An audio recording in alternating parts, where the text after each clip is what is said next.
Албетте, урматтуу мусулман бир туугандарым, бул Аллахтын жараткан кооздуктарында өтө чоң бизге сабак алуучуларга сабактар бар.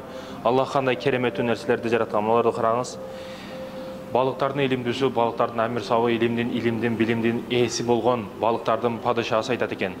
Адам деген нерсе бар, адам деген макулук бар, жаныбар бар, ал жерде жашайт. Жердеги ар кандай нерселерди, силерге жакшы көргөн нерселерди, нафсиңерге ылайык келген нерселерди сууга таштап, силерди кармап, башыңарга бүрүп, казанга кууруп жейт. Ага ишенбегиле дейт. Бирок балыктардын көбү ага ишенбейт. Илимдүүгө ишенбейт. Бирок илимдүүгө ишенбесе, нафсинин калоосуна кирип, баягы кайырмакты иштейт. Иштегенден кийин деңизден чыгат, көлдөн чыгып чыныгы жашоону көрөт. Ал жердеги жаныбарларды, адам деген нерсени көрүп, аттин кылдым, арман кылдым.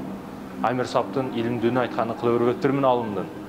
Алымдын айтканын кылганда бул нерсе болбойт эле, казанга балык чорбо болбойт элем деп өкүнөт экен.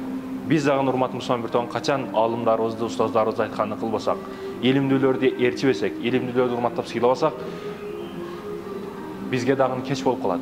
Деңизден чыккан балыкка, көлдөн чыккан балык сыяктуу бизге дагы бул маселеде кеч болуп калат. Өкүнүп калбайлы. Улуу урматтуу устаздарды сыйлайлы, урматтайлы. Илимдүүлөрдүн жолун жолдойлу.